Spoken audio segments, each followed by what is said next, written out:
जनक नगर के दर्शन में तो जीत गईल रघुवर, किंतु छैल अवधेसी हो फुलवरिया में हुई है गहरी हार। छैल अवधेसी हो फुलवरिया में हुई है गहरी हार।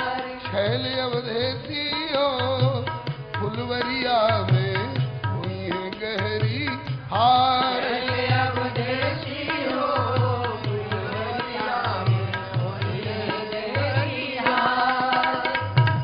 आपकी जीत क्या है? यही तो जीत है कि मिथिला के नारी नर रीझ गईले तोहरे पर।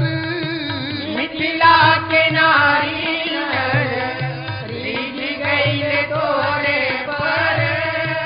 मिथिला के नारी नर रीझ गईले तोहरे पर। मिथिला के नारी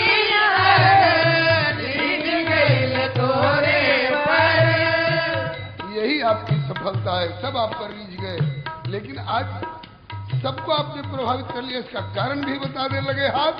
हाँ, छैल अवधेसी हो छैल रघुवंशी हो आई अचानक दियल छापा मार। छैल रघुवंशी हो आई अचानक दियल छापा मार। छैल अवधेसी अचानक दिहल छापा मार। अवधेसी हो आई अचानक दिहल छापा मार।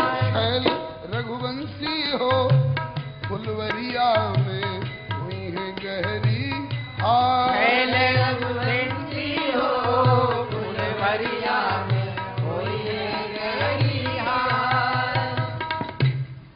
कोई खा रहा है, कोई सो रहा है, कोई जप कर रहा है, कोई पाठ कर रहा है, अचानक कोई छापामारी कर दे तो छापामारी वाला तो जीतेगा। अचानक छापामारी किए, लेकिन आज मिथिलावासी सावधान हो गए हैं। कल फाइनल है फुलवारी में। आज तक अब तक तू चंद्र रहला सबके चकोर बनवला। अब तक तू चंद्र रहला सबके चकोर बनवला। रामचंद्र मुख चंद्र छवि, नाम में भी चंद्र लगा हुआ है। अब तक तू चंद्र रहला और सबके चकोर बनवला।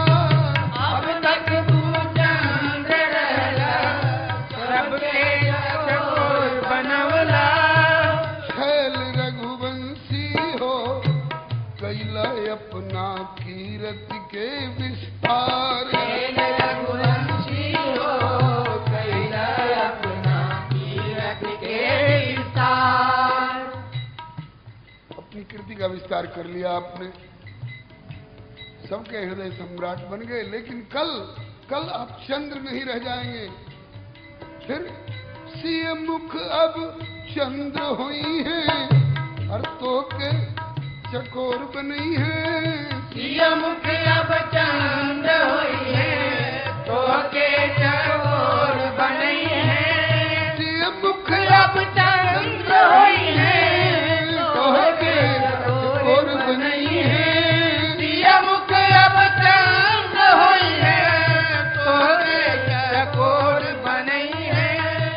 छैल धनुधारी हो छैल धनुधारी जई है सब मिथिलानी गण बलिहार। छैल धनुधारी हो जई है सब मिथिलानी बलिहार। छैल अवधेसी हो फुलवरिया में हुई है गहरी हार। छैल अवधेसी हो फुलवरिया में हुई है गहरी हार। फूलन के गुच्छ लगाला अथवा मोर पंख सजाला। फूलन के गुच्छ सजाला अथवा मोर पंख लगाला। फूलन के गुच्छ सजाला अथवा मोर पंख लगाला।